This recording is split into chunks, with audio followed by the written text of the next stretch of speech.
बोला भौजी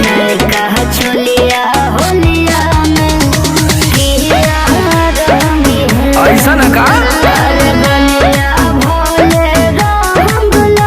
हाँ नो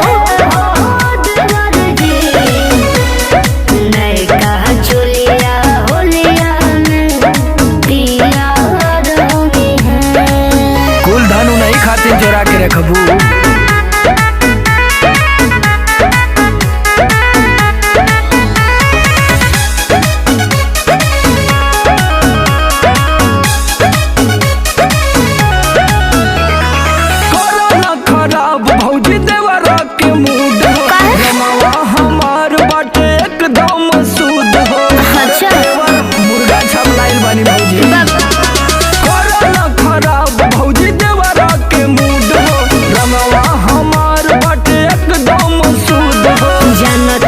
बबुआ तो हर हम चला के पाजब तो कुछ छोड़ब ना बाकी।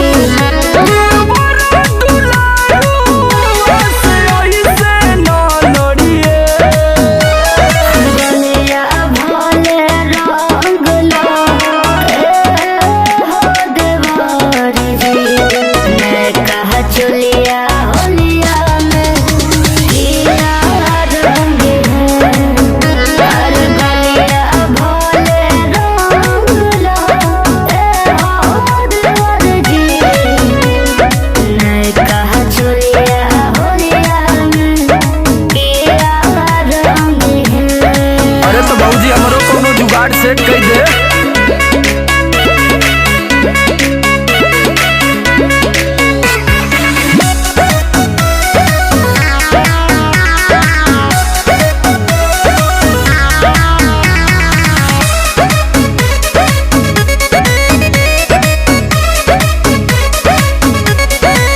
भैया के काहे तू लेवे टेंशन सारा परेशानी कर दा हमरे के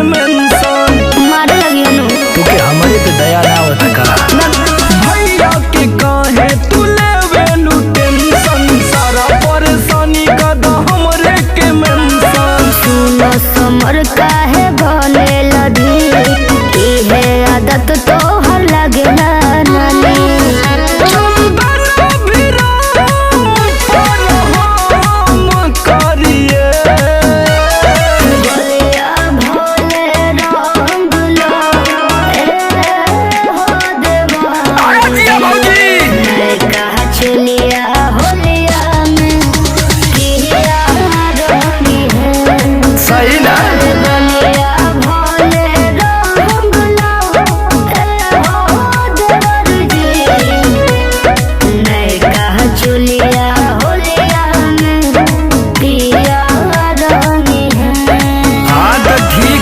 अब कहलू कि नई सड़क ले चला हमके कुछ खरीदवावे तो चली ला तो के लेके।